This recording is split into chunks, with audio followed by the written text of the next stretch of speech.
The massive alien ship hung in the sky like a dark cloud. It had been 3 days since the Terok had arrived on Earth.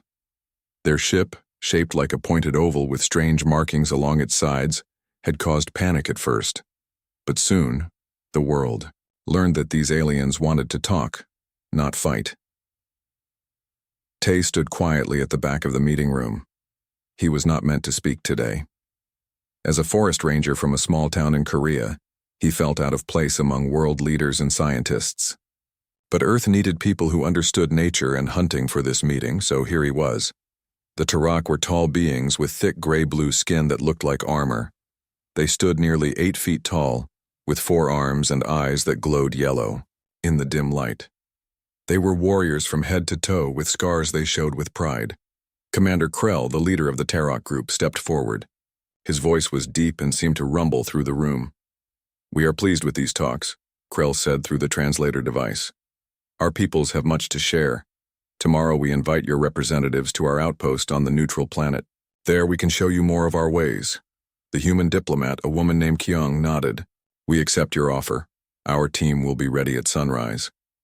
Tay didn't expect to be chosen for the trip, but that night Kyung called him to her office. "We need someone who understands the wild," she said. "Someone who can see what these aliens are really showing us about themselves." The next morning, 5 humans boarded the Terok shuttle. Tay looked out the small window as Earth grew smaller below them. The journey took only 3 hours before they approached a green-blue planet. "This is our shared diplomatic outpost," explained Krell. "We have claimed no territory here. It is a place between our worlds." The outpost sat in a clearing surrounded by forests and rolling hills. Strange plants with purple and blue leaves swayed in the breeze. The air smelled sweet but with a hint of something like cinnamon. After a tour of the simple buildings, Krell gathered everyone outside. "Today we will show you the Terok way of the hunt," he announced proudly. "It is central to our culture and honor." 6 Terok warriors stepped forward, each carrying weapons that looked like a mix between spears and glowing axes. They wore minimal armor, leaving their muscular arms free to move. "They will hunt one Grazak," Krell explained, showing a hologram of a creature that looked somewhat like a deer but with 6 legs and small horns across its back. "These beasts are fast and clever. The hunt shows our skill and strength." The human group watched as the Terok hunters moved into the forest. Screens inside the outpost building showed their progress from cameras on their armor. For 3 hours, the humans watched the hunt unfold. The Terok moved with surprising stealth for their size, but they still crashed through undergrowth more often than not. They tracked the Grazak herd looking for the right target. "They seek a challenge," Krell explained. "A worthy opponent brings more honor." Finally, the warriors surrounded one large Grazak, cutting it off from its herd. What followed was an impressive, but brutal show of force. The creature fought back, its powerful legs kicking at the warriors. One Terok was thrown several yards by a powerful kick. Another took a horn to the arm. In the end, all 6 warriors were needed to bring down the single Grazak. They returned to the outpost carrying their prize, wounded but proud. The hunt had taken over 4 hours. "This is our way," Krell said, standing tall despite a bleeding cut on his forearm. "Strength against strength, warrior against beast. Each hunt teaches us and honors the creature's fight." The humans clapped politely. Kyung offered formal congratulations on behalf of Earth. "Would you like to try?" Krell asked, his yellow eyes scanning the human group. "We can provide you with proper weapons." Most of the humans shook their heads quickly. The diplomats and scientists had no interest in hunting strange alien creatures. But Tay stepped forward. "I would like to try," he said quietly. "Not with your weapons, but in my way." Kyung looked surprised. "Tay, that's not necessary. This is just a cultural exchange." But Tay had seen something during the hunt that bothered him. The Terok were strong, yes, but they wasted so much energy. 6 warriors for 1 animal seemed excessive. And the way they spoke about humans, when they thought no one was listening, suggested they saw humans as physically weak. Krell looked Tay up and down. The human was average height for his kind, which made him almost 2 feet shorter than the Terok. He was lean but not visibly muscular. You wish to hunt alone? Krell asked, amusement in his voice. Yes, Tay said. With just a knife and some rope if you have it. The Tarok warriors behind Krell made sounds that the translator didn't catch, but they sounded like laughter. We will allow this, Krell decided. It will be good for our peoples to learn from each other. One of the warriors, Vex, stepped forward. Commander, this forest has dangers the human doesn't understand. Then provide him with a communicator and tracking device, Krell replied, and explain the dangers. Vex spent 30 minutes showing Tay images of poisonous plants to avoid and predators to watch for. He provided a small pack with basic supplies: water, a knife, some rope, a communicator that translated between their languages, and a device to track his location. The Grazak herds move toward the eastern hills this time of year, Vex explained, pointing to a map, but do not go beyond the red line. There are creatures there that even we hunt in groups. Tay nodded, taking in the information. Before he left, Kyung pulled him aside. You don't need to do this. We can simply observe their customs and go home. Tay smiled slightly. Did you hear how they talk about us? Like we're clever children, not equals. Sometimes respect must be earned differently. Kyung frowned but nodded. Be careful. We'll be watching your tracker. As Tay walked into the forest, he heard Krell speaking to his warriors. The human shows courage, if not wisdom, the commander said. This will be educational for all. Tay moved among the strange trees, feeling the slightly stronger gravity pull at his muscles. The air was thicker too, making him breathe more deliberately. But as he went deeper into the alien forest, he felt at home in a way he couldn't explain. For all its strangeness, a forest was still a forest. Water still flowed downhill. Animals still left tracks. And Tay, whose family had hunted in Korean mountains for generations, knew how to read the wild. Behind him, humans and Tarok alike watched his small tracker Dot move into the wilderness. The aliens expected him to return empty-handed and exhausted. Tay had other plans. Tay moved through the alien forest with slow, careful steps. He did not crash through bushes or break branches like the Tarok warriors had done. Each step was placed with purpose. Each moment he stopped to listen and watch. Back at the outpost, the Tarok and humans gathered around screens showing Tai's progress. A small camera on his pack sent back images. The Tarok warriors watched with growing confusion. Why does he move so slowly? Asked Maz, the youngest Tarok warrior. He will tire before he even finds the herd. Vex, the tracking officer, tilted his head. His footsteps are very quiet. I can barely hear him move. Commander Krell crossed his lower set of arms. An interesting approach, but the Grazak have excellent hearing. They will still detect him. Kyung, the human ambassador, simply smiled. Just watch. In the forest, Tay found a small stream. He knelt down and studied the mud at its edge. Clear tracks showed where animals had come to drink. Some had 6 legs, like the Grazak he had seen in the hologram. But these prints were smaller. Young ones, he whispered to himself. Tay followed, the stream moving against its flow. Animals needed water. Find the water, find the animals. This was true on Earth, and it seemed true here too. After an hour, Tay came to a small clearing. He climbed a tree at its edge and sat quietly, watching. The stronger gravity made climbing harder, but he managed well enough. From his perch, he could see much more of the landscape. At the outpost, Grok, the Tarok hunting master, snorted. Now he sits? This is not hunting. It's observation, said Kyung. He's learning the land. Tay stayed in the tree for nearly 2 hours. He saw small creatures dart through the clearing. He watched birds with 4 wings flutter from branch to branch. And finally, he saw what he was looking for. A small group of Grazak, moving along, a path toward the stream. He carefully climbed down and moved to the path the animals had used. He found broken branches, tufts of fur, and droppings. The signs told him this was a regular route. Now I understand, Tay said to himself. He began gathering materials, thin, flexible branches. strong vines that grew up tree trunks, leaves and moss for covering scent. With these, he started building simple snares. Back at the outpost, the aliens watched with growing interest. "What is he making?" asked Maz. "Traps," said Vex, leaning closer to the screen. "Primitive ones."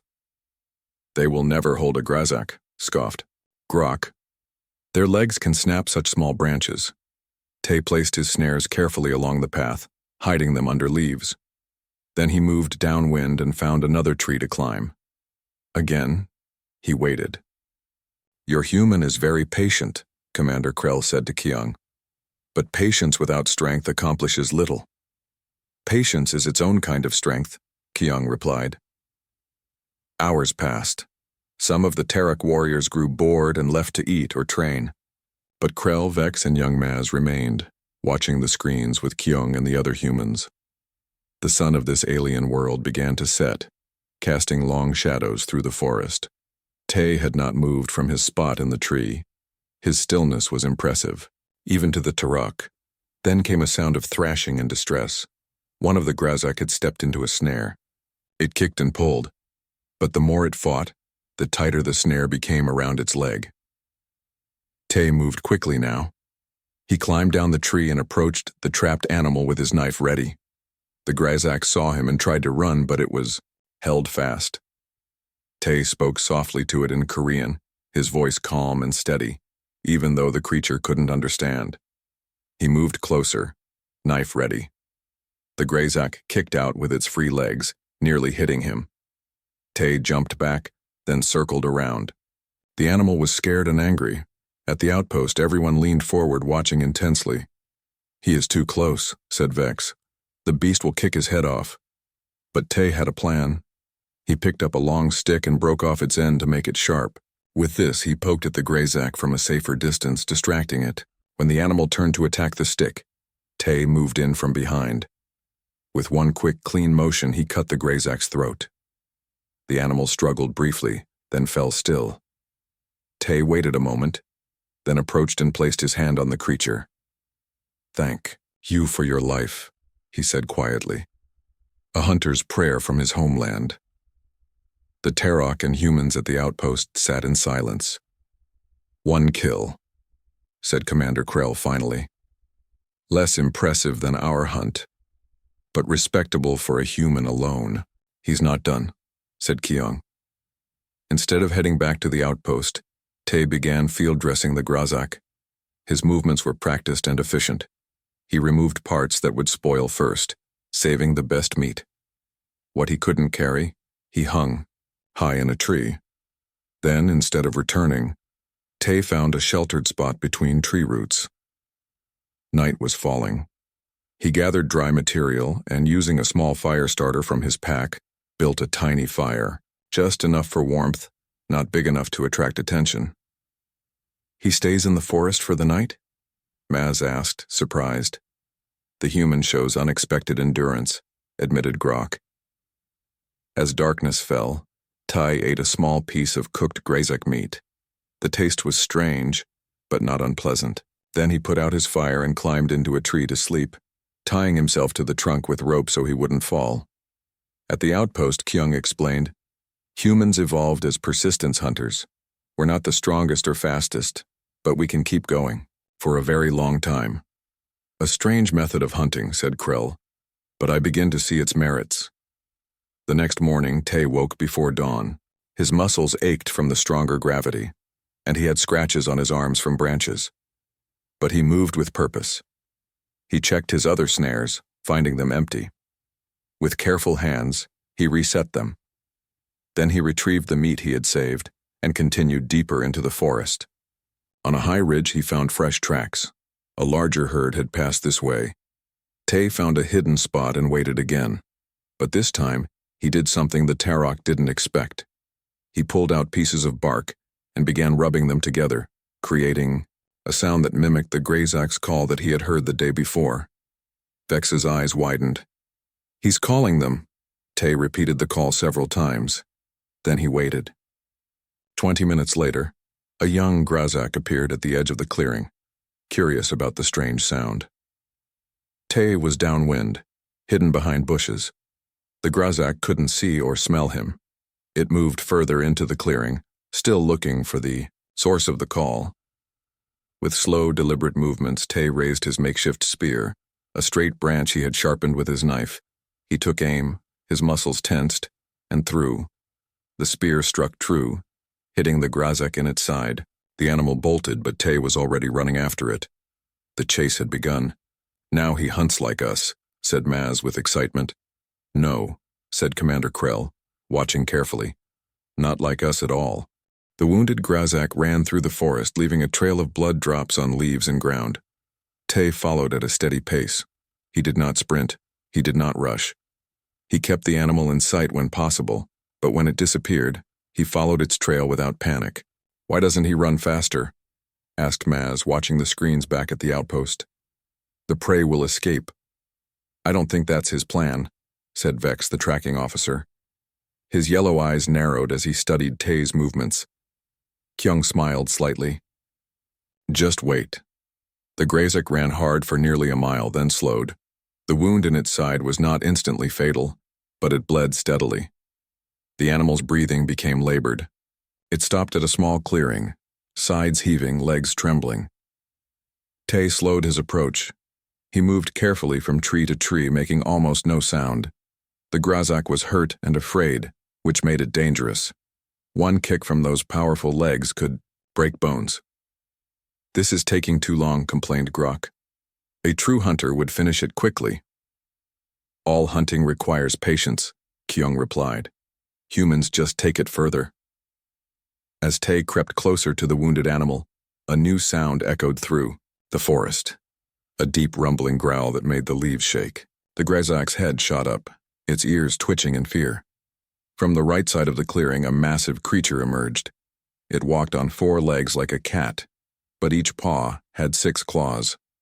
Its body was covered in scales instead of fur, and 2 long fangs curved down from its upper jaw. "A Draxus!" Krell shouted. He turned to look at the map. "The human is close to the red line. He must retreat." On the screen, they watched as Tay froze. He pressed himself against a tree trunk, barely breathing. The predator hadn't seen him yet. It was focused on the wounded Grazak.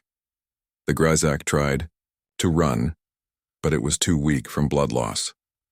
The Draxus pounced, bringing down the 6-legged deer with one powerful leap. It began to feed. "The human should leave now," said Grok. "The Draxus will be distracted by its meal." But Tay didn't leave. Instead, he watched the predator eat.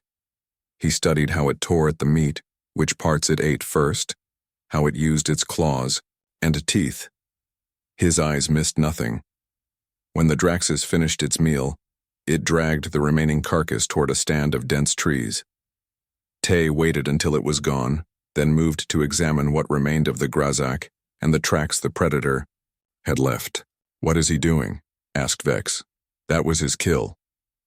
"He's learning," said Kyung, "about both the prey and the predators." Tay followed the Draxus tracks, maintaining a safe distance. After 20 minutes, he found what he was looking for, a den with 3 young Draxus cubs playing outside. The mother had brought food back for her babies. Carefully backing away, Tay marked the location in his mind. Then he turned and headed deeper into the forest, crossing the invisible red line on the map without knowing it. "He's entered the forbidden zone," Maz said with concern. "Send him a warning," ordered Krell. "Tell him to turn back." Vex pressed buttons on his communicator. A message was sent to Tay's device, but the human either didn't hear it or chose to. Ignore it. He kept moving forward. The forest became denser. The trees grew taller, with thick trunks that blocked much of the light. Strange sounds echoed from all directions. This was a place where even Tarok hunters traveled in groups. "I will prepare a rescue team," said Grok, standing up. "Wait," said Kyung. "Give him time." Tay moved carefully through the dark forest. The air felt different here, heavier, filled with sweet scents that made his head spin slightly. Some plants released pollen when touched, causing him to sneeze. He learned quickly to avoid those. After an hour of walking, he came to a large clearing. In it grazed a herd of Grazak, larger than any he had seen yet. Among them stood a massive bull with horns that curved impressively along its back. Tay studied the herd. There were nearly 30 animals moving together, eating the tall grass. The big male stood watch, alert for danger. At the outpost, everyone watched with growing concern. "That is the largest Grazak herd I've seen in this region," said Vex. "And that bull is a true champion." "The human cannot possibly take down such a beast," said Grok. "He should focus on a younger one, as we did." But Tay had other ideas.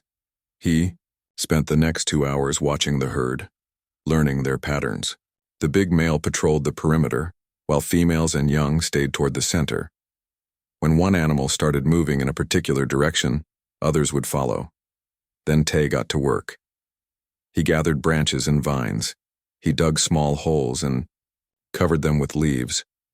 He built more snares, larger and stronger than before. He created a series of barriers that were nearly invisible, but would guide moving animals in a particular direction. "What is he building?" asked Maz.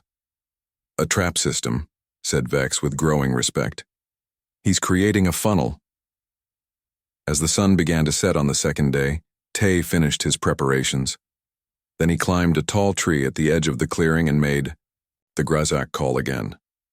Louder this time. The herd looked up. Tay made the sound of a predator next, mimicking the Draxus growl he had heard earlier. The Grazak began to move nervously. Tay threw a stone to his right, making a crashing noise in the bushes. The herd startled and began to run directly toward his hidden pathway. "Remarkable," whispered Krell. "He's using fear to direct them." The Grazak thundered down the path Tay had created. The first few passed safely, but then a younger one stepped into a hidden hole. It stumbled, slowing the animals behind it. In the confusion, another stepped into a snare. The big male turned to help its herd, but it too was caught in Tay's trap. A strong snare hidden in tall grass. It pulled and fought, but the more it struggled, the tighter the snare became. Tay moved, quickly now. He slid down the tree and approached the trapped animals with his knife ready. The one in the hole was easiest. A clean cut to the throat ended its suffering quickly. The second trapped Grazak was smaller, likely young. It looked at Tay with frightened eyes. He spoke softly to it as he approached, his knife ready. The big male was the hardest. It fought fiercely, its powerful legs kicking at anything that came near. Tay kept his distance, watching and waiting. The animal grew tired as night fell. Its struggles weakened. When it was safe enough, Tay approached, carefully from behind, and delivered a killing strike. The massive creature shuddered, then fell still. Tay placed his hand on the animal's side. "Thank you," he said quietly. At the outpost, silence filled the room. "3 Grazak," said Maz finally. He took down 3, including the bull. "Impossible," muttered Grok. "No single hunter could do this." "Not with your methods," said Kyung. "But humans hunt differently." As darkness fell, Tay began the hard work of preparing the meat. He could not carry all 3 animals back at once, but he had a plan for that too. Commander Krell watched the screen thoughtfully. "Perhaps," he said, slowly, "there is more to learn about humans than we first believed." Night fell on the alien forest. Stars shone through gaps in the trees, strange patterns that Tay did not recognize. He had killed 3 Grazak, but now faced a new problem. How would he get them back to the outpost? One animal alone was heavy, especially in this stronger gravity. 3 was impossible to carry, but Tay had not survived years as a ranger by giving up when faced with problems. At the outpost, concern grew. The tracking device showed Tay had stopped moving. The night vision camera on his pack showed him working by the light of a small fire, but it was hard to see details. "He is injured," said Grok. "No one stays in the Forbidden Zone after dark by choice." "We should send help," agreed Maz. Commander Krell looked at Kyung. "Your human has shown great skill, but he may need assistance now." Kyung hesitated. "Let me try to contact him first." She pressed a button on the communicator. "Tay, can you hear me? Are you in trouble?" After a moment, Tay's voice came through, sounding tired but calm. I'm fine, just busy. You've been out there for 2 days. Do you need help returning? No, Tay replied. I will come back tomorrow. I need to finish my work here. What work? Asked Krell, leaning toward the communicator. Preparing the meat, said Tay simply, and making something to carry it. Throughout the night, the camera showed glimpses of Tay's activities. He cut branches and tied them together with vines. He dried some meat over the fire and wrapped other pieces in large leaves. He worked tirelessly, stopping only for short breaks to eat and drink. His endurance is remarkable, said Vex. Most Tarok would rest by now. Humans are weaker but can work longer without breaks, explained Kyung. It's how we evolved. By morning, Tay had built a simple sled. He loaded it with meat from the 3 grazak, using vines as ropes to secure the load. He kept the horns of the big male and some other parts that seemed important. Then he began the long journey back. He pulled the heavy sled behind him, moving slowly but steadily. When he reached hills, he found paths around them rather than trying to go straight up. When the sled got stuck, he patiently freed it and continued. This is taking too long, said Grok after several hours. At this rate, he won't return until tomorrow. We should send a team to help him, suggested Maz. But Krell shook his head. No. He chose to hunt alone. Let him finish alone. The day grew hot. Sweat poured down Tay's face and arms as he pulled the heavy load. His muscles ached. Twice he had to stop and hide when Drax's predators passed nearby, attracted by the smell of meat. But he always continued after they left. In the afternoon, rain came. The forest floor turned muddy, making the sled harder to pull. Tay fashioned a cover from large leaves to keep the meat dry. He continued in the rain, his feet slipping on wet ground. At the outpost, screens showed his slow progress toward them. His path was not straight but winding, following the easiest routes through the forest. The tracker showed he would reach them by evening if he maintained his pace. He will not make it, said Grok. The strain is too much for a human body. But, Kyung smiled, you underestimate human determination. As the sun began to set on the 3rd day, Tay's vitals on the monitor showed signs of extreme fatigue. His heart rate was elevated. His movements had slowed. But he did not stop. Step by step, he pulled the heavy sled closer to the outpost. Commander, Krell watched with growing respect. Your human is proving quite unexpected. That's what humans do best, said Kyung. Surprise you. When the tracking dot showed Tay was less than a mile from the outpost, Krell stood up. We will meet him at the edge of the forest. It is only proper to welcome a hunter returning with a great prize. The Tarok warriors and human diplomats gathered, outside, waiting as the sun set and darkness began to fall. In the distance, they heard the rustle of leaves and snap of twigs. Then, from between the trees, a figure emerged. Tay was almost unrecognizable. His clothes were torn and dirty. Scratches covered his arms. His face was streaked with mud and sweat. He walked with a slight limp from the strain on his muscles. But his eyes were clear and focused. Behind him, he pulled the sled loaded with meat, horns, and hides from 3 grazak. The biggest horns, from the male, rose impressively from the pile. The Tarok stared in silence. Then Commander Krell stepped forward. Human, he said, his voice deep and serious. You have done what no single Tarok warrior has accomplished. 3 grazak, including a herd leader. Tay stopped, letting the rope fall from his blistered hands. He straightened his back, looking up at the much taller alien. I bring food, he said simply. For all of us. Maz came closer, eyeing the sled with amazement.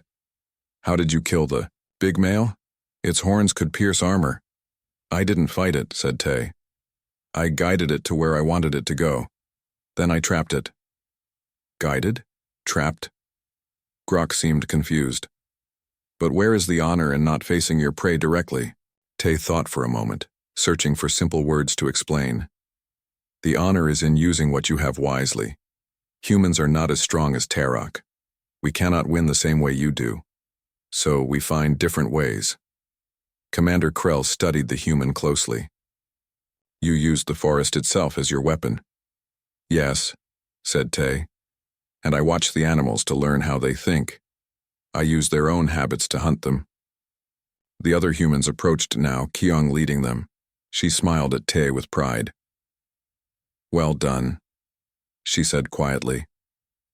Tay nodded, then looked back at the sled. The first Grazak was to prove I could hunt here.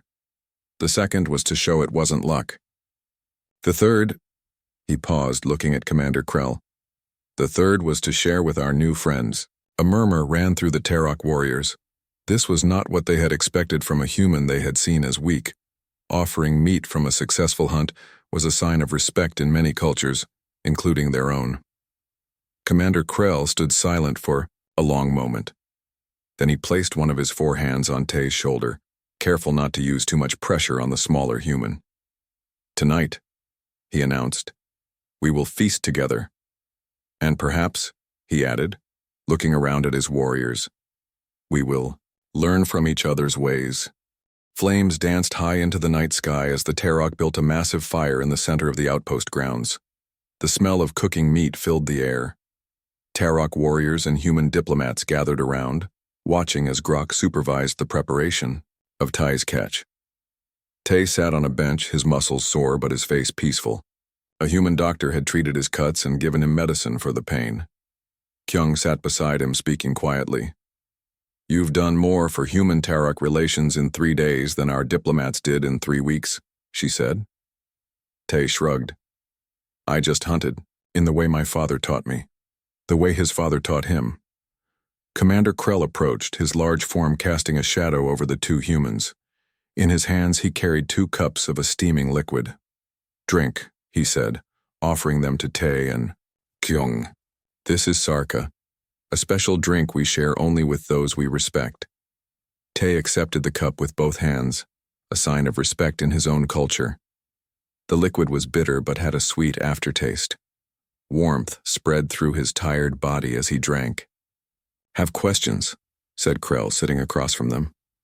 His large frame made the bench creak. How did humans learn to hunt this way?